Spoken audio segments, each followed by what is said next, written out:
ભાઈ આપણને એક લીટીમાં સરસ વાત કરી. Education is the most powerful weapon on this earth and it is really true. કેમ કે વર્ષો પહેલાં જ્યારે યુએસએમાં 9/11ના બોમ્બિંગ્સ થયેલા ત્યારે એના જે પાયલટ્સ હતા એ બીજા બધા જ કરતાં બહુ જ સારું ભણેલા હતા. દે વર એન્જિનિયર્સ. અને એની સાથે સાથે લો એલ્ટિટ્યૂડ પર પ્લેનને કેવી રીતે ફ્લાય કરવું એના માટે એ લોકોએ હજારો કલાકોની ટ્રેનિંગ લીધી હતી. સો yes, definitely education is very powerful. પણ એ એજ્યુકેશન જો રાઈટ ડાયરેક્શનમાં ન જાય તો એ 9/11 જેવી પરિસ્થિતિ ઊભી કરી દે. Even Osama bin Laden was educated, but yet he was the most wanted terrorist of this universe. તો એ એજ્યુકેશનની સાથે સાથે આપણા જીવનમાં આધ્યાત્મિકતા હોય. ગુરુહરિ સ્વામીજી, પ્રબોધ સ્વામીજી એવા સંતોનું સ્થાન હોય જે સંપ્રદાયને માનતા હોઈએ એને, પણ એના કોક એવા સંત સાથે દોસ્તી હોય તો એ એજ્યુકેશન આપણને રાઈટ ડાયરેક્શનમાં લઈ જાય. સ્વામીજી એક વાત ખૂબ સરસ કરતા હતા, હરિપ્રસાદ સ્વામીજી, કે કદાચ ગમે એટલું એજ્યુકેશન હશે પણ વ્યક્તિના જીવનમાં નિર્ભયતા, નિશ્ચિંતતા આ 21st સેન્ચુરીમાં, જેન ઝી એરામાં, એઆઈ રેવોલ્યુશનમાં there is one very big thing that we all need and it is security. કોણ સિક્યોરિટી આપે? દરેકને એવું છે કે આજે હું ભણીશ એ તો કાલે જૂનું થઈ જવાનું, તો જોબ ક્યાં મળશે? કયા ફિલ્ડમાં જોબ કરીશ? અત્યારે એઆઈ જ લિરિક્સ બી લખી કાઢે છે, મ્યુઝિક બી આપી દે છે, ગઈ બી નાખે છે, વિડીયો બી બનાવી આપે છે, કોડિંગ બી કરી નાખે છે, વેબસાઇટ્સ બી બનાવી દે છે, મોબાઈલ એપ્સ બી બનાવી દે છે. તો પછી તમને બધાને એવું થશે કે ભણીને કરવાનું શું? તો અમારી નાત વધશે, હવે ભગવાન ભજવાના રહ્યા. પણ એ સિક્યોરિટી કોણ આપશે આપણને કે મારા આટલા એજ્યુકેશન પછી there is definitely something out there in the world which I can do, કે જેમાં હું એક્સેલ કરી શકીશ, મને જોબ મળશે, મને બિઝનેસ કરવાની ઓપોર્ચ્યુનિટી મળશે, કે કદાચ કરી રહ્યા છે તો એ ટકશે. એવી સિક્યોરિટી કોઈની પાસે નથી. એ સ્વામીજી કહેતા હતા કે નિશ્ચિંતતા બજારમાં મળતી નથી, કોઈ કોલેજ આપતી નથી. પ્લેસમેન્ટ માટે કંપનીઝ બોલાય આપે પણ પછી લાઈફ ટાઈમ ગેરંટી કોઈ આપતું નથી. અને શુભ વિચાર, સ્વામીજી કહેતા હતા, સારા વિચારો, કે આ લોકનું એજ્યુકેશન ગમે એટલું લઈ લઈએ પણ મને એવરી સેકન્ડ સારા વિચાર જ આવશે એવું આપણે બી કહી ના શકીએ. તો એ ત્રણ વસ્તુ આપણા જીવનમાં આવે એના માટે આધ્યાત્મિકતા જરૂર છે, એના માટે આશીર્વાદની જરૂર છે. તો એજ્યુકેશન આપણને કેટલે સુધી લઈ જઈ શકે? સ્વામીજીના યોગમાં આપણા એક હરિભક્ત છે, અત્યારે મુંબઈ છે, કૃષ્ણાભાઈ મજીઠિયા. એમની વાત કરીએ પહેલાં મહાભારતના કાળમાં પણ અર્જુન હતા તો સ્કિલ્સ કેટલી બધી હતી, ફોકસ કેટલું બધું હતું. બધાને જ પાંડવો કૌરવોને ભેગા કર્યા, દ્રોણાચાર્યને ઝાડ ઉપર ચકલી લટકાવીને કીધું કે શું દેખાય છે? વારાફરતી બધાને બોલાવ્યા અને ભીમ આવ્યા તો ભીમ તો મારા જેવો, એટલે ભીમને કીધું કે ભાઈ શું દેખાય છે? તો કે તમારા ચરણારવિંદ દેખાય ને, કેરી દેખાય ને, આકાશ દેખાય ને, પક્ષી તો દેખાતું જ નહોતું. પછી છેલ્લે અર્જુનને બોલાયા કે શું દેખાય છે? તો કે મહારાજ પક્ષી દેખાય છે, તો કીધું કે હજી ફોકસ કરો, હવે શું દેખાય છે? તો કે માથું દેખાય છે. હજી ફોકસ કરો, હવે શું દેખાય છે? તો કે આંખ દેખાય છે. તો એટલું બધું જેનું કોન્સન્ટ્રેશન હતું, એટલું બધું જેનું ફોકસ હતું, સ્કિલ્સ જેને કહેવાય કે એકદમ એવરેસ્ટ પર હતી, છતાં બી મહાભારતનું જ્યારે યુદ્ધ આવ્યું ત્યારે ડે 1 અર્જુને ભગવાન કૃષ્ણને કીધું કે આ મારું કામ નહીં, હું આ નહીં કરી શકું. તો કહેવા શું માંગે છે કે આપણી ગમે એટલી સ્કિલ્સ હશે, આપણું ગમે એટલું એજ્યુકેશન હશે, but there will always be some point in our life કે જ્યાં આપણે સ્ટક થઈ જઈશું, જેના બિયોન્ડ આપણને જોવા માટેનું વિઝન નહીં આવે, જ્યાં આગળ આપણે હાથ ઊંચા કરી દઈશું. તો ત્યાં આગળ અર્જુનના જીવનમાં ભગવાન કૃષ્ણ હતા. તો પછી ભગવાન કૃષ્ણએ ગીતા એમને સમજાવી, આખી ગીતા કરી. અને આખી ગીતાનો સાર સ્વામીજી બહુ સરસ રીતે કહેતા કે ગીતાનો સાર શું? તો કે છેલ્લે પછી ભગવાન કૃષ્ણએ કીધું કે તું સરળ થા, તું તો ખાલી નિમિત્ત છે, આ યુદ્ધ તારું નથી. જે કાંઈ કરવાનું છે એ મારે કરવાનું છે, તારે તો તીર ચલાવવાના છે ને પછી એમાંથી બધું થશે. અને એ અર્જુનના લાઈફમાં જો ભગવાન કૃષ્ણ ન હોત તો ભીષ્મ પિતામહના પહેલાં જ બાણના ઘરાગ હતા અર્જુન. આટલું બધું સ્કિલ્સ હતી છતાં બી. એમ આપણા જીવનમાં બી અત્યારે કદાચ બધું સાનુકૂળતા હશે, પણ એવી એક મોમેન્ટ, એવા ઘણા બધા સિચ્યુએશન્સ, પરિસ્થિતિ આવશે કદાચ, ત્યાં આગળ આપણી સ્કિલ્સ, આપણી બુદ્ધિ, શક્તિ કશું કામ ન લાગે. ત્યાં આગળ આપણને આશીર્વાદ જોઈએ, ત્યાં આગળ આધ્યાત્મિકતા જોઈએ. તો એ કાર્ય કરવાનું કામ સ્વામીજી, પ્રબોધ સ્વામીજી ધરતી ઉપર કરી રહ્યા છે. એજ્યુકેશનની સાથે સાથે આપણા જીવનમાં આધ્યાત્મિકતા આવે તો શું થાય? તો કૃષ્ણભાઈની વાત કરતા હતા, જેમ અર્જુનને થયું એવું જ એમનું બી લાઈફ છે. યંગ હતા, મુંબઈમાં ભણ્યા, બીકોમ કર્યું હતું એમને. બીકોમ પૂરું થયું અને યંગ એજમાં 21 યર્સની એજમાં એમના ફાધર ધામમાં ગયા, તો ગુજરી ગયા. એટલે ઘરની બધી રિસ્પોન્સિબિલિટી એમના પર આવી ગઈ. નાના ભાઈ હતા, પોતે જસ્ટ ગ્રેજ્યુએટ થયેલા, એટલે પ્રેશર આવ્યું. ફાધરનું થોડું ઘણું બિઝનેસ હતો, એનું દેવું પણ હતું, એટલે એ બધું પૂરું કરવાનું, નાના ભાઈને બી ભણાવવાના, ફેમિલીનું બધું પ્રેશર. ઘણા વર્ષો પહેલાંની વાત છે. પણ સ્વામીજી જીવનમાં હતા, હરિપ્રસાદ સ્વામીજી. એટલે સ્વામીજીએ હું ફાફી પ્રેમ આપ્યો, કીધું કે આજથી તારો બાપ હું છું, પણ હવે આપણે CA કરવાનું. તો સ્વામીજીના આશીર્વાદથી મહેનત કરી, CA થયા, જોબ કરતા થયા. સિટી બેંકમાં એમને જોબ મળીને ઇવેન્ચ્યુઅલી સિટી બેંકમાં એશિયા પેસિફિક રિજનના રિસ્ક મેનેજમેન્ટના એ હેડ હતા, ડાયરેક્ટર લેવલ પર. મુંબઈમાં એમની ઓફિસ. આ લેવલ સુધી તો પહોંચ્યા, સ્વામીજીના આશીર્વાદ, એમનું હાર્ડવર્ક. પણ એજ્યુકેશન જ્યારે આપણને આ લેવલ પર લઈ જાય તો એવું નથી કે પ્રશ્ન પૂરા થઈ જાય, પ્રશ્ન તો આવતા જ રહે. એટલે કૃષ્ણાભાઈને જોબ તો ચાલુ હતી, પણ એ લોકોએ એમની ટીમમાં એક નવા મેમ્બરને રિક્રુટ કર્યા. હવે એ બેન યુએસએમાં હાર્વર્ડ યુનિવર્સિટીમાંથી ગ્રેજ્યુએટ થઈને આવેલા, એ કૃષ્ણાભાઈની ટીમમાં જોબ કરવા માટે આવ્યા. તો આપણું એજ્યુકેશન છે એ આપણને પ્રેશરથી રિલીઝ કરવાનું કોઈ ટેક્સ્ટબુકમાં શીખવાડતું નથી. ગમે એટલું એન્જિનિયરિંગ સારું ભણ્યા હોય, મિકેનિકલ એન્જિનિયરિંગનો એક સબ્જેક્ટ આવે છે હીટ ટ્રાન્સફર, મેઇન સબ્જેક્ટ છે એમનો.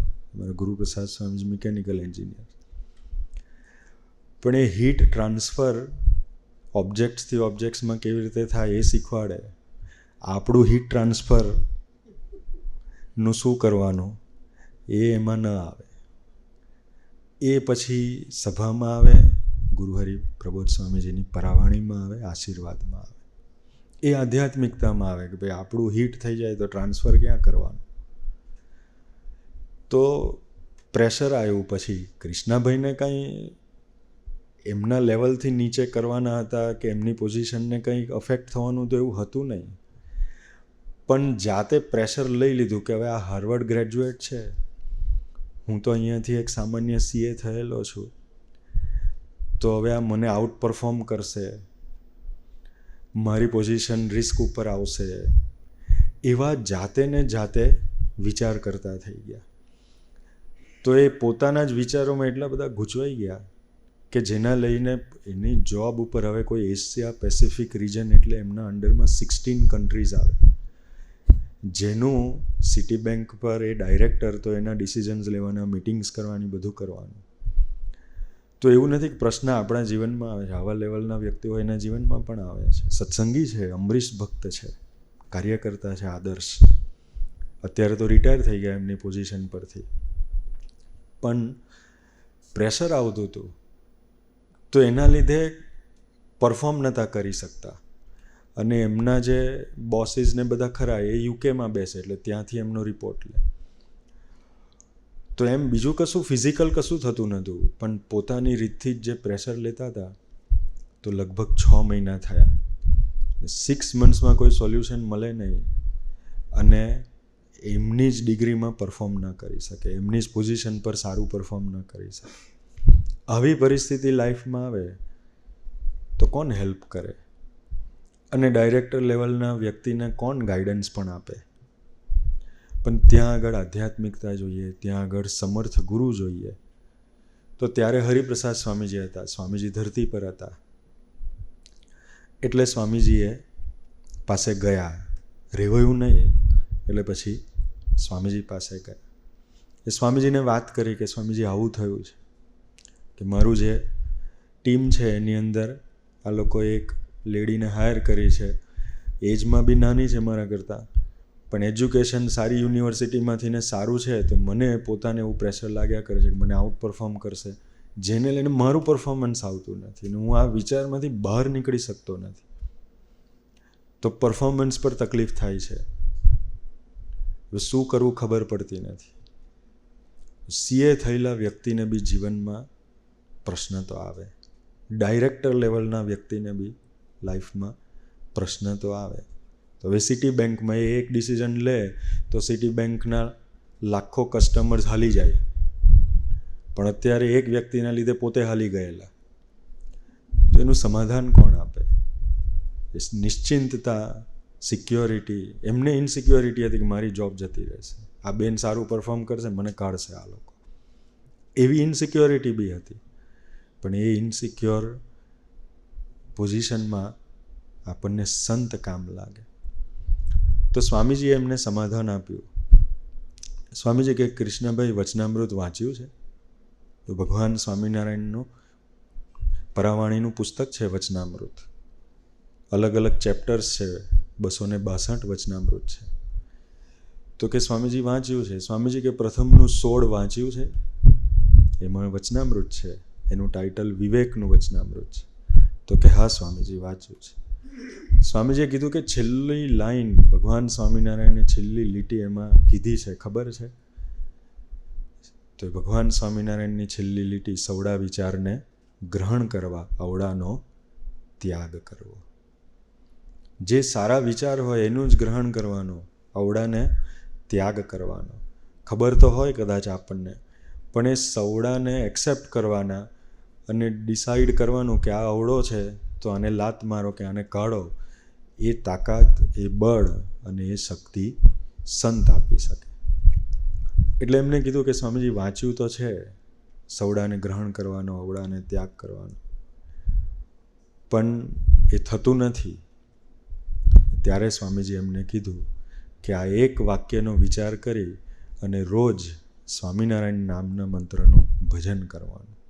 અડધો કલાક રોજ ભજન કરજે, આ ભગવાન સ્વામિનારાયણના વચનામૃતની આ લાઈનનો વિચાર કરીને. સ્વામીજી કે આટલું કરીશ તો પેલા બેન તો જે હશે, પણ તું તારા વિચારોમાંથી બહાર નીકળી જઈશ. કૃષ્ણભાઈ આજે પણ છે જ, મુંબઈમાં જ છે. એમને કીધું કે સ્વામીજીના વાક્ય પછી તો ભગવાન ધારક સંત જ્યારે આપણને કંઈ કહે તો એમની વાણીની સાથે એમના આશીર્વાદ પણ હોય. એ ખાલી બોલવા માટે ન બોલતા હોય. અમારા જેવા સંત હોય બોલી જઈએ. સારું બોલવા માટે અત્યારે ક્યાં વાંધો આવે એમ છે. ChatGPTને કહીએ કે સાંજે સભા છે, આવા પ્રોફેશનલ્સ ભેગા થવાના છે, તો આખી સ્ક્રિપ્ટ આપી દે છે. અને મારા ખ્યાલથી 2 વર્ષ પછી તો સંતોની અમારી જરૂર નહીં પડે, અહીંયા રોબોટ આવી જશે. તો એટલે એમાં કંઈ નવું નથી. પણ બોલ્યા પછી આપણા જીવનમાં સાકાર થાય તો એ પછી આ પ્રબોધ સ્વામીજી કરી શકે. એ પછી અમારું કામ નથી. એટલો ડિફરન્સ છે. એટલે સ્વામીજીએ કીધેલું કે તું ચિંતા ન કરીશ, બધું સરસ થશે, તું ખાલી ભજન કરજે આ વાક્યનો વિચાર કરીને. એમને ભજન કરવાનું સ્ટાર્ટ કર્યું. એક વાક્યનો વિચાર, સૌડા વિચારને ગ્રહણ કરવા છે, ઓળાનો ત્યાગ કરવો છે. 2 મહિના ભજન કર્યું હશે સ્વામિનારાયણ નામનો, 30 મિનિટ રોજ. તો થયું એવું કે એમના વિચારો બદલાઈ ગયા. એમને જે પ્રેશર આવતું હતું કે આ બેન મને આઉટ પરફોર્મ કરશે તો મારી જોબ જતી રહેશે, સિક્યોરિટી શું, હું હાલી જઈશ, એ વિચારો જ ધીમે ધીમે આવતા બંધ થઈ ગયા. અને ભગવાને પરિસ્થિતિ એવી ઊભી કરી દીધી, આધ્યાત્મિકતા ચમત્કાર બી સર્જી દે. આપણને એવું લાગે કે સ્વામી વાત કેવી કરી રહ્યા છે, પણ ખરેખર કહું છું આધ્યાત્મિકતા બહુ અલગ દુનિયા છે, ચમત્કાર સર્જી દે. તો પેલા બેન ને ધીમે રહીને બીજા ડિપાર્ટમેન્ટમાં ટ્રાન્સફર થઈ ગઈ, બીજે જતા રહ્યા. અને 6 મહિના પછી તો એમને જોબ જ ચેન્જ કરી દીધી. કૃષ્ણભાઈ તો એમાં જ રહ્યા અને રિટાયર પણ થઈ ગયા. પણ એ આધ્યાત્મિકતા છે, એ આ સંતની તાકાત છે. આધ્યાત્મિકતા શું કરી શકે? અમે જ્યાં સેવા કરીએ છીએ તો ત્યાં ગ્રામ્ય વિસ્તારનો એક દીકરો છે. આજથી 2020ની વાત કરું છું તમને. 2020માં હરિપ્રસાદ સ્વામીજી પાસે આવેલો. કે સ્વામીજી તો રોજ બપોરે જમવાનું થાળ ગ્રહણ કરીને બેસે સોફામાં ને બધા દર્શન કરે. લાઈનમાં એ આવ્યો તો સ્વામીજી પાસે ઊભો રહ્યો ને પછી એને કીધું કે સ્વામીજી મને એડ્સ છે, HIV પોઝિટિવ છે. ત્યારે એની ઉંમર 22-23 વર્ષની હશે. એટલે સ્વામીજીએ એનો હાથ પકડી લીધો. પછી સ્વામીજીએ કીધું કે ન હોય. તો કે સ્વામીજી છે, સત્સંગી, સભા ભરતો દીકરો, ગ્રામ્ય વિસ્તારનો. સ્વામીજીએ એને કીધું કે ભગવાન આવો રોગ કોઈને મૂકતા નથી. તો એને કીધું કે સ્વામીજી છે, મેં રિપોર્ટ્સ કઢાયા છે. 3જી વાર સ્વામીજીએ કીધું, સ્વામીજીના ગુરુ યોગીજી મહારાજ એમનું નામ દઈને, કે બાપા આવો રોગ કોઈને મૂકતા નથી. એને કીધું કે સ્વામી મેં રિપોર્ટ કઢાયા છે અને પોઝિટિવ છે. તો સ્વામીજી એને આશીર્વાદ આપ્યા. એ દિવસે એને કીધું કે રોજ 30 મિનિટ ભજન કરજે સ્વામિનારાયણ મંત્રનું. બીજું સ્વામીજીએ કીધું કે પટલઈ છોડી દેજે અને સુહૃદ ભાવે જીવવાનું ચાલુ કરજે. પછી સ્વામીજીએ કીધું કે એડ્સ નહીં, એનો બાપ હશે ને તો બી નીકળી જશે. તો એ જે તાકાત બોલવાની અને આધ્યાત્મિકતા ચમત્કાર સર્જી શકે, તો એને પછી તો નીકળી ગયો. પણ પછી એને એના લીડરને પૂછ્યું કે સ્વામીજી તો આશીર્વાદ આપ્યા, પણ 2 શબ્દ કીધા કે પટલઈ છોડી દેજે ને સુહૃદ ભાવે જીવજે. તો કે પટલઈ શું એ ખબર નથી અને સુહૃદ ભાવ શું એ પણ ખબર નથી. એટલે પછી પેલા લીડર હતા તો એમને સમજાયું કે ભાઈ પટલઈ એટલે ગામમાં ઝાડ ને ચોરા નીચે બધા ભેગા થાય ત્યાં જાય છે. તો કે હા, એ તો ભેગા થઈએ છે ને જાય છે. તો કે ત્યાં આખા મલકની ચિંતા ને એમને શું કરવું જોઈએ એની વાતો થાય છે. તો કે હા, એ તો મોદી સરકારે આમ કરવું જોઈએ, આમ ન કર્યું તો સારું થયું, આમ કર્યું હોત તો સારું થાત, આવી બધી વાતો થાય છે. એવું ઘરમાં કરે છે? તો કે હા, કરીએ છીએ. તો કે એને પટલઈ કહેવાય. કોકે શું કરવું જોઈએ એ આપણને ખબર હોય, પણ મારે શું કરવાનું એ ન ખબર હોય, એને પટલઈ કહેવાય. તો પેલો કે આ તો બહુ થાય છે. તો કે સ્વામીજી એ આપણને બંધ કરવાનું કીધું. પછી કે સુહૃદ ભાવે જીવવું એટલે શું? તો કે સુહૃદ ભાવ તો મોટો શબ્દ છે, પણ ઘરમાં રસપરસ આત્મીયતાથી જીવવાનું. સ્વામીજી કહેતા એકબીજાને તું નહીં પણ તમે કહીને બોલાવવાનું. તો કે આટલું કરશો ઘરમાં તો સુહૃદ ભાવ તો ધીમે ધીમે થશે, એ તો આશીર્વાદથી થાય, પણ પટલાઈ બંધ કરજે. ને એ દીકરાએ એને કીધું, અત્યારે બી છે જ એ દીકરો, ભરતભાઈ એનું નામ છે, તે નડિયાદની બાજુમાં ગ્રામ્ય વિસ્તારમાં રહે છે, સત્સંગી છે. અત્યારે તો લગ્ન થઈ ગયા, એના ઘરે દીકરો છે. એના દીકરાને બી નખમાં રોગ નથી, પણ સ્વામીજી એને કીધું હતું તો એને ધીમે ધીમે ધીમે ચાલુ કર્યું. તો 2020માં સ્વામીજીએ આશીર્વાદ આપ્યા હતા. 2 વર્ષ પછી મને મળ્યો હતો, 22માં. તો આખો પ્રસંગ મને કીધો, પછી કીધું કે સ્વામી 2 વર્ષથી માથાના દુખાવાની કે શરદીની બી ગોળી લીધી નથી ને એડ્સ તો દેખાતો જ નથી.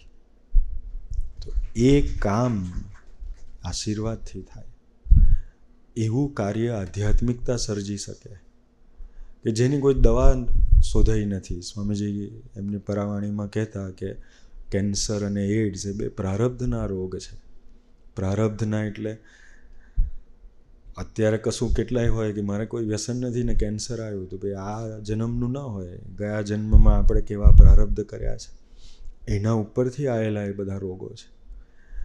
પણ આધ્યાત્મિકતા આપણને એનાથી પર કરી શકે એવી એક વસ્તુ છે ને એમાં આશીર્વાદ આપણને કામ લાગે. તો એ આશીર્વાદ આપનારા આ પુરુષો છે. એ ધરતી પર કાર્ય શું કરે છે? પ્રબોધ સ્વામીજી કેવા સહજ છે, અહીંયા બિરાજમાન છે. મોટામાં મોટી વિશેષતા શું છે જે ભણતા હશે એ બધા માટે, અમારા માટે બી, કે એમની સિન્સિયરિટી ઇઝ અનબીટેબલ. જે દિવસથી સ્વામીજી એમને સાધુની દીક્ષા આપી ત્યારથી તો આ જ દિવસ સુધી ગુણાતીતાન સ્વામી એમની વાતમાં લખ્યું છે કે એક રેણીએ રહેવું, એક રેણીએ એટલે એક લાઈફસ્ટાઈલને ફોલો કરવી, એટલું ડિસિપ્લિન્ડ રહેવું એ ધરતીની અઘરામાં અઘરી વસ્તુ છે. ન થાય. આપણે જીમ જતા હોય તો બી એક ચીટ ડે શોધીએ. એક અઠવાડિયું કોન્સ્ટન્ટ તો ડાયટ કરી શકીએ નહીં, જીમ કરી શકીએ નહીં, એમાં કંઈક ચીટ ડે શોધવો જ પડે આપણે. પણ આ પુરુષ એવા છે કે એમને 50 વર્ષ ઉપરથી સાધુ છે, 1972થી, આ તો 26 થયા, 54 યર્સ. પણ 54 યર્સમાં પ્રબોધ સ્વામીજી એ કોઈ દિવસ ચીટ ડે જોયો નથી કે લીધો નથી. એવી એમની પોતાની સિન્સિયરિટી છે. તો એ સિન્સિયરિટી કરે શું? એ તો એમનું જીવન છે. પણ એમના જીવનમાંથી આપણે જો કંઈક લઈએ તો આપણને શું મળી શકે? તો 4 વર્ષથી પ્રબોધ સ્વામીજી આત્મીય વિદ્યાધામની ધરતી પર રહે છે. ત્યાં આપણા કેમ્પસમાં હોસ્ટેલ બિલ્ડિંગ છે. લગભગ 350 દીકરાઓ ભણે છે આજુબાજુની વિદ્યાનગરની કોલેજીસમાં, રહે છે આપણે ત્યાં. એમાંનો એક દીકરો અહીંયા સુરતનો જ ભણવા આવેલો, સત્સંગી નહોતો પણ ભણવા આવ્યા, એન્જિનિયરિંગમાં ભણે. 12th સાયન્સ પછી એન્જિનિયરિંગ લીધું, ત્યારે ખ્યાલ નહીં હોય, કોકે કીધું કે મિકેનિકલ એન્જિનિયરિંગ કરાય તો લઈ લીધું. 1 વર્ષ ભણ્યા મિકેનિકલ એન્જિનિયરિંગ, ફર્સ્ટ યર. પછી હોસ્ટેલમાં બીજા બધા ફ્રેન્ડ્સ થયા સારા, પોતાની એક ચોઇસ કે લાઇકિંગ ખબર પડી તો એને સમજાયું કે ભાઈ આપણે તો કમ્પ્યુટર એન્જિનિયરિંગના વ્યક્તિ છે, આમાં આપણને વધારે ઇન્ટરેસ્ટ છે, પણ લઈ લીધું મિકેનિકલ, હવે થાય શું? એટલે હવે કાં તો 1 વર્ષ 1.5 વર્ષ બગાડીને ફરી એડમિશન લઈને ફરી ભણવાનું, અને કાં પછી સારા મિત્રો મળ્યા તો એમને શીખવાડ્યું કે ભાઈ આમાં પૂરું કરીએ બેચલર્સ મિકેનિકલમાં, પણ માસ્ટર્સ આપણે કમ્પ્યુટર એન્જિનિયરિંગમાં કરી શકીશું જો એની રેલેવન્ટ એક્ઝામ, એન્ટ્રન્સ એક્ઝામ આપશું તો સારી જગ્યાએથી. તો એને કીધું કે એ બેટર લાગે છે એવું કરીએ. તો આપણે વિચારીએ આધ્યાત્મિકતા શું કરે, આ પુરુષો આપણા જીવનમાં શું કરે. This is not an easy task. તો 4 વર્ષ એને મિકેનિકલ એન્જિનિયરિંગ ભણ્યો એ દીકરો. સબ્જેક્ટ્સ તો એ જ આવે, કોલેજમાં ભણ્યા. લાસ્ટ યરમાં આવ્યા ત્યારે એને માસ્ટર્સ કરવા માટે એન્ટ્રન્સ એક્ઝામ આપવી પડે. એ એન્ટ્રન્સ એક્ઝામનું પ્રિપેરેશન એને કમ્પ્યુટર એન્જિનિયરિંગમાં સ્ટાર્ટ કર્યું. હવે સબ્જેક્ટ જોયા ના હોય, એ બી એન્ટ્રન્સ એક્ઝામ બહુ ટફ આવે છે. આખા ઇન્ડિયાની કદાચ ટફેસ્ટ 10 એક્ઝામ્સનું કાર્ય તો એમાં એનો નંબર આવતો હશે એવી એ એન્ટ્રન્સ એક્ઝામ માસ્ટર્સની આવે છે ગેટ, તો એને ક્વોલિફાય કરે અને સારો સ્કોર આવે તો એને સારી કોલેજમાં એડમિશન મળે. એટલે પ્રિપેરેશન તો ચાલુ કર્યું, પણ થોડા વખતે મોટિવેશન ઓછું થઈ જાય, લેક થઈ જાય. કારણ કે મિકેનિકલ બેકગ્રાઉન્ડમાંથી આવે, સબ્જેક્ટ્સ કમ્પ્યુટરના ભણવાના, એક્ઝામ ટફ આવે, એટલે થોડા સમય પછી એને મોટિવેશન લેક થઈ જાય, ભણવાનું ગમે ના, મન થાય નહીં. પણ એને પ્રબોધ સ્વામીજીની એક વસ્તુ ખબર કે આ કેમ્પસમાં આ એક સંત રહે છે પ્રબોધ સ્વામીજી, એની સિન્સિયરિટી એવી છે કે 50 વર્ષથી એમનું જીવન એક ધાર્યું છે, જે ટાઈમે જે કરવાનું એ જ કરવાનું, એક પણ સેકન્ડ બગાડવાની નહીં. જ્યારે હું કેવો છું એને પોતાની અંતરદ્રષ્ટિ છે કે હું કેવો છું કે આજે વાંચી લઉં તો 10 કલાક વાંચું અને પછી ન વાંચું તો 2 કલાક બી ચોપડી ન પકડું. પણ મારે બી પ્રબોધ સ્વામીજી જેવા કન્સિસ્ટન્ટ થવું છે, એમના જેવા કન્સિસ્ટન્ટ એફર્ટ કરવા છે. આપણે દરેકને જીવનમાં કન્સિસ્ટન્ટ એફર્ટ જોઈએ તો જ આગળ વધારે. એટલે એક દિવસ સવારના પહોરમાં આરતીમાં જતો હતો ઠાકોરજીની, ત્યાં મંદિર બી છે કેમ્પસમાં, એની આગળ પ્રબોધ સ્વામીજી ચાલતા હતા ને એ પાછળ ચાલતો હતો. એટલે એને યાદ આવ્યું ને એને અંતરથી દિલથી પ્રાર્થના કરી. ભાર્ગવ નામ છે એ ભાર્ગવભાઈએ પ્રાર્થના કરી પ્રબોધ સ્વામીજીને અંતરથી, કાનમાં નથી કીધું. આ પુરુષો આપણી મનની પ્રાર્થના બી સાંભળે અને આશીર્વાદ આપે એવા છે. એટલે એને પ્રાર્થના કરી કે સ્વામીજી આપ તો 50 વર્ષથી એક ડિસિપ્લિન ને અદ્ભુત જીવન જીવો છો, કન્સિસ્ટન્ટ છો. યાર મારા જીવનમાં કન્સિસ્ટન્સી નથી, વાંચી લઉં તો બહુ વાંચી લઉં છું, ન વાંચું તો પછી એમનેમ દિવસ જતો રહે છે. પણ મારે કંઈક મારા લાઈફમાં અચીવ કરવું છે, મારી આ સામાન્ય જીવન છે એમાંથી જમ્પ કરીને કંઈક સારી જગ્યાએ જવું છે, આપ કૃપા કરજો, મને એવી કન્સિસ્ટન્સીથી વાંચવાનું બળ આપજો. એવી પ્રાર્થના કરી પ્રભુ સ્વામી, તો એને મળ્યા નથી, પણ સાચા હૃદયની પ્રાર્થના પ્રભુ સાંભળે છે એવું સ્વામીજીનું સૂત્ર અને વાક્ય હતું. તો એ દિવસે એની પ્રાર્થના સાંભળી પ્રબોધ સ્વામીજીએ આશીર્વાદ મળ્યા. તો ટર્નિંગ પોઈન્ટ આવી ગયો. ધીમે જે મોટિવેશન લેક થતું હતું એ સારું થતું ગયું, કન્સિસ્ટન્સી આવી, સિન્સિયરિટીથી વાંચતા થયા. અને જ્યારે એને એક્ઝામ આપીને સ્કોર આવ્યો તો એક મિકેનિકલ એન્જિનિયરિંગમાં સામાન્ય કોલેજમાંથી પાસ આઉટ દીકરો આઈઆઈટી હૈદરાબાદમાંથી masters in computer engineering pass થયો. અત્યારે એ આઈઆઈટી મુંબઈનું ને ઇન્ડિયન ગવર્મેન્ટનું એક કોલેબોરેશનથી ભારત જેન કરીને કંપની એ લોકોએ સ્ટાર્ટ કરી છે, જે એઆઈ રિલેટેડ પ્રોડક્ટ્સ ઇન્ડિયા માટે બનાવે છે, ભારત જેન.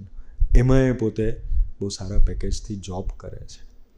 પણ આ પુરુષોનું કાર્ય આ ધરતી પરનું આ છે કે જેની કોઈ દિશા નહોતી, જેના જીવનમાં કોઈ લેવલ નહોતું, જે કંઈ અચીવ કરી શકે એવા નહોતા, પણ એને ખાલી એક પ્રાર્થના, એક અઠવાડિક સભા અને સારા મિત્રોથી પ્રબોધ સ્વામીજી આ લેવલ ઉપર લઈ ગયા. તો આધ્યાત્મિકતા આપણા જીવનમાં એ કરી શકે. ઘણા બધા અત્યારે આપણે બધા બેઠા છીએ તો જોબ સર્ચ કરતા હશું ભણ્યા પછી, અત્યારે વિચાર હશે કે આગળ શું કરીશ. તો એ બી માર્કેટ કેટલું બધું ટફ છે. જો ઇન્ડિયા યંગેસ્ટ કન્ટ્રી છે આખા વર્લ્ડમાં, તો બિગેસ્ટ પ્રોબ્લેમ આપણને એ જ છે કે બહાર આપણે સર્વાઈવ કેવી રીતે થશું, એ જોબ હોય કે બિઝનેસ હોય. તો એ ઇનસિક્યોરિટી છે. એ ઇનસિક્યોરિટીમાંથી આપણને બહાર કોણ કાઢશે, કેવી રીતે કાઢશે. બીજી બાજુ યંગ છીએ, વિચારો બી સારા નથી, મીડિયા બી એવું છે. આપણે તો સારા વિચાર લેવા છે પણ મીડિયા જ એવું છે, તો એ ક્યારે ડાયવર્ટ ને ડિવિએટ થઈ જઈએ ખબર નથી. પણ આધ્યાત્મિકતા શું કરે આપણને, એવો બીજો એક દીકરો એકદમ ડભોઈથી બી આગળ ગ્રામ્ય વિસ્તારમાંથી આવે. આપણા અરુણભાઈ છે, જે ત્યાં અમારે નવું કેમ્પસ બને છે એની સેવા કરે છે, અરુણભાઈનો દીકરો ડભોઈથી બી આગળ ગ્રામ્ય વિસ્તારમાંથી ભણીને આવે. 12th પાસ કર્યું, વિદ્યાનગર ભણવા માટે આવ્યો, BCA ભણ્યો, સારા મિત્રો મળ્યા તો આગળ સારી જગ્યાએ માસ્ટર્સ કરવા માટે ગયો અમદાવાદ. માસ્ટર્સ ડિગ્રી બી પૂરી થઈ, જોબ શોધવાનો ટાઈમ આવ્યો. બહુ ડિફિકલ્ટ એરા, ભણવાનું સારું લાગે, જોબ શોધવાનો સમય આવે તો ટફ પડે.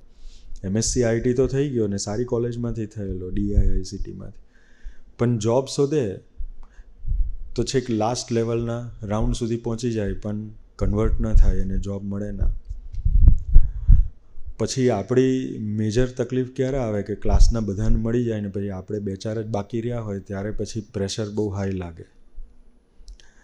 ક્લાસમાં બધા જ ફેલ થયા હોય ને આપણે બી એમાં નંબર હોય તો વાંધો ન આવે, પણ આપણે એકલા જ જો ફેલ થયા હોય તો બહુ તકલીફ થઈ જાય.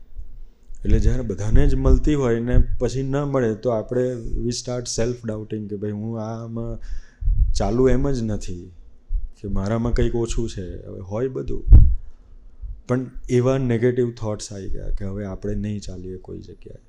બીજી બાજુ યંગ છીએ, મીડિયા એવું છે, તો વિચારોને લીધે મોબાઈલમાં ન જોવાનું બધું જોઈ નાખે. 22 વર્ષનો દીકરો, તો એના ફાધર ક્યાં હોય, દીકરા ક્યાં હોય, ધ્યાન કોણ રાખે?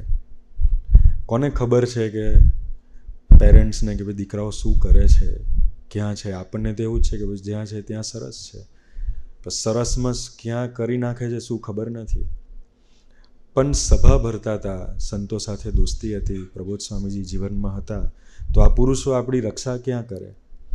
એટલે જ્યારે બહુ પીક ઉપર ફ્રસ્ટ્રેશન આવી ગયું અને બહુ જ બધા આવા ડિપ્રેશનના અને નેગેટિવ વિચારોમાં ડૂબી ગયા, તો એક દિવસે રાત્રે એટલો નિયમ હતો કે રાત્રે સૂઈ જાય તો થોડુંક ભગવાનને સંભાળી ભજન કરીને સૂઈ જાય.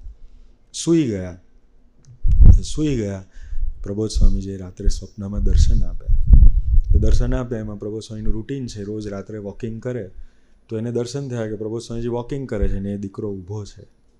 કોઇન્સિડન્સની વાત નથી, ભગવાન શું કરી શકે? તો પ્રબોધ સ્વામીજી વોકિંગ કરતા હતા, છેલ્લો રાઉન્ડ આવ્યો એટલે એની પાસે આવ્યા. પાસે આવીને કીધું કે બોલો કંઈ કહેવું છે? એટલે પછી તો આપણે તો રેડી જ હોઈએ, એટલે પછી ફ્રસ્ટ્રેશન બધું બહાર આવી ગયું કે સ્વામીજી ભણ્યા તો ખરા, બહુ બધી જોબ એપ્લિકેશન કરી પણ જોબ મળતી નથી. પણ એનાથી બી વિશેષ વસ્તુ એ છે કે નેગેટિવિટી બહુ છે, ખરાબ જોવાઈ જાય છે, ન જોવાનું જોવાઈ જાય છે, અને એના લીધે ફોકસ પણ થતું નથી. પ્રબોધ સ્વામીજીએ કીધું કે ભજન કરે છે? તો કીધું કે સ્વામીજી નથી થતું, કોઈક વાર કરવું, થાય ન થાય એવું. તો પ્રભુ સ્વામીને કીધું કે આપણે રોજ 30 મિનિટ ભજન કરવાનું. ફરી પાછો છેલ્લો એક રાઉન્ડ માર્યો અને પાછા આવ્યા. પાછા આવીને પાછું પૂછ્યું કે હજી કંઈ રહી જાય છે કહેવાનું? તો કીધું કે સ્વામીજી જોબ. પ્રભુ સ્વામી કીધું કે આપણે ભજન કરશું ને, વિચારો બી સારા થશે અને પ્રભુ આપણને જોબમાં આપણી થતી, ઇન્ટરવ્યૂમાં થતી ભૂલ પણ બતાવશે, તું ભજન કરજે. એટલે પછી તો ધીમે ધીમે ભજન કરવાનું સ્ટાર્ટ કર્યું. તો મહિનો ભજન કર્યું હશે એ દીકરાએ. સ્વામિનારાયણ મંત્રનું ભજન 30 મિનિટ કરે રોજ. ફાયદો શું થયો? તો કંપનીઝ તો એની હતી, ઇન્ટરવ્યૂ એના એ હતા, એની ડિગ્રી એની હતી, એનું નોલેજ એનું એ હતું, પણ એને સમજાયું, ભજન કર્યું તો સ્થિર થયો, નેગેટિવિટી ઓછી થઈ, અને એક વસ્તુ પકડાઈ એને કે મેં આટલા ઇન્ટરવ્યૂ આપ્યા, એમાંથી મારી એક ભૂલ છે જે મને ઇન્ટરવ્યૂમાં સક્સેસફુલ થવા દેતી નથી ને જેના લીધે કન્વર્ઝન થઈને જોબ મળતી નથી. એ ભૂલ શું હતી? તો કે મારી ડિલિવરી, સ્પીચ બહુ ફાસ્ટ છે. કોઈ ક્વેશ્ચન પૂછે તો મને ક્યુરિયોસિટી એટલી બધી, એન્ઝાયટી હોય આન્સર આપી દેવાનું, તો ફટાફટ બોલી જાઉં છું. જેને લઈને સામેવાળાને સમજાતું હોય નહીં સમજાતું હોય, ક્વેશ્ચન માર્ક્સ, એ વસ્તુ એને પકડાઈ. તો એ વસ્તુ પર એને વર્ક કરવાનું ચાલુ કર્યું કે આપણે હવે ધીમેથી શાંતિથી જવાબ આપવાના. ઇન્ટરવ્યૂમાં જાય તો પ્રાર્થના કરીને જાય કે સ્વામીજી કૃપા કરજો. તો એના ફળ સ્વરૂપે આજે એ દીકરો અમદાવાદમાં બહુ સારી આઈટી કંપનીમાં જોબ કરે છે. તો જોબ મળી જવી એ મોટી વસ્તુ નથી, પણ આધ્યાત્મિકતા હોય તો આ પુરુષ આપણને આશીર્વાદ આપે. એવી નેગેટિવિટીમાંથી આપણે દૂર થઈએ અને બીજી વસ્તુ કે આપણા જીવનમાં નિશ્ચિંતતા આવે. તો અત્યારે નિશ્ચિંતતા છે. છેલ્લી વાત, આધ્યાત્મિકતા શું કરે આપણને? પ્રબોધ સ્વામીજી એ વાત ખૂબ કરે છે. આપણે દરેકને જીવનમાં હું છે કે ભાઈ હું કરું છું, મેં કર્યું, એ હું અને મેં આપણને સર્ટન એક્સટેન્ટ પર લઈ જાય, પણ આધ્યાત્મિકતા આપણને મનાવે કે ભાઈ હું નથી, હું બહુ સામાન્ય છે, આપણે બહુ જ સામાન્ય છે. ફિઝિક્સમાં એવું કહેવાય છે કે આપણું મિલ્કી વે જે છે, if the milky way was size of this earth, if the Milky Way was the size of this earth, then the earth would be just the size of a small rice grain. જો milky way અર્થના જેટલું હોત તો આપણું અર્થ ખાલી એક ચોખાના દાણા જેટલું છે. તો હવે ચોખાના દાણામાં પછી ઇન્ડિયા શોધવાનું, એની અંદર સુરત શોધવાનું, એની અંદર પછી આ બેન્ક્વેટ હોલ શોધીએ ને એની અંદર પછી આપણે આટલા શોધીએ તો ક્યાં મળીએ આપણે? એ પ્રબોધ સ્વામીજી આપણને આધ્યાત્મિકતા એ શીખવાડી કે આપણે કાંઈ નથી, જે કંઈ છે એ પ્રભુ છે ને એમની પ્રેરણા અને કૃપાથી બધું થઈ શકે છે. તેવો એક દીકરો બેચલર્સ એન્જિનિયરિંગમાં કર્યું, કમ્પ્યુટર એન્જિનિયરિંગમાં. MBA કરવા માટે લાસ્ટ યરની જ વાત કરું, 2025 પાસ આઉટ.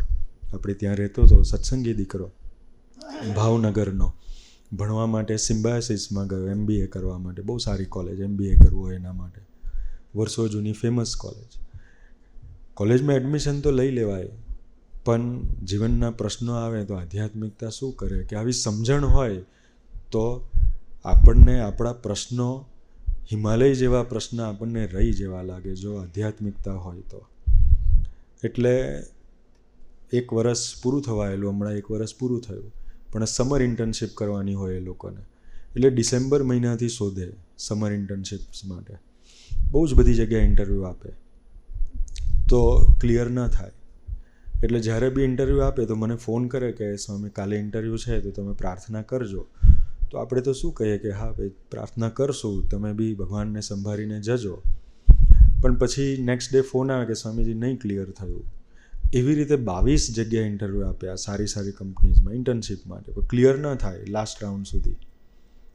પછી એક કંપનીમાંથી ઇન્ટરવ્યૂ આવ્યો એટલે મને ફોન આવ્યો આગલા દિવસે કે કાલે છે. મેં કીધું કે હું પ્રાર્થના કરીશ પણ તું પણ ભજન કરીને જજે. તો કે સારું. તો નેક્સ્ટ ડે પછી ફોન આવ્યો કે સ્વામી આજે ક્લિયર થઈ ગયું ઇન્ટરવ્યૂ અને આજે ઇન્ટર્નશીપ મળી. મેં કીધું કે સરસ, ચાલો કોંગ્રેચ્યુલેશન્સ, હવે સારું પરફોર્મ કરજો. પછી એને બહુ સરસ વાત કરી મને. 21 વર્ષનો દીકરો, જીવનમાં આધ્યાત્મિકતા હોય તો આપણને શું થાય એ આપણને આધ્યાત્મિકતા પાછા વળતા શીખવાડે. આધ્યાત્મિકતા પોતાની ભૂલ શોધતા શીખવાડે, જેથી કરીને આપણને જીવનમાં હર્ડલ ન આવે. એને બહુ જ અદ્ભુત વાત કરી 21 વર્ષના દીકરાએ. એ મને બી અંતરદ્રષ્ટિ કરાવી દેવી વાત કરી. એ કે સ્વામી મેં વિચાર્યું કે મને 22 વખત આટલું બધું મહેનત કર્યા પછી બી ફેલિયર મળ્યું અને 23મી વખતે સક્સેસ મળ્યું, એની પાછળનું કારણ છે. તો મેં કીધું શું તને ખબર પડી આમાં? તો એને કીધું કે હું આગળ 22 વાર જ્યારે બી ઇન્ટરવ્યૂ આપ્યું ને ત્યારે હું છે ને એક આગ્રહ સાથે, એક અપેક્ષા સાથે ભગવાનને પ્રાર્થના કરતો હતો કે સ્વામીજી આજે તો મારું ઇન્ટરવ્યૂ છે તો તમે મને અપાવી જ દેજો આમાં ઇન્ટર્નશીપ. આજે તો મારું થઈ જાય ને એવું જ કરજો, આજે મને અપાવી જ દેજો. તો કે જેટલી વાર મેં અપેક્ષાથી ભગવાન પાસે પ્રાર્થના કરીને એટલી વાર મારું પરફોર્મન્સ સારું નહોતું, કેમ કે મને એક ગ્રંજ હતો કે આ થઈ જ જવું જોઈએ, આ થવું જ જોઈએ, આ થવું જ જોઈએ. એને લઈને હું પરફોર્મન્સ નહોતો કરી શકતો.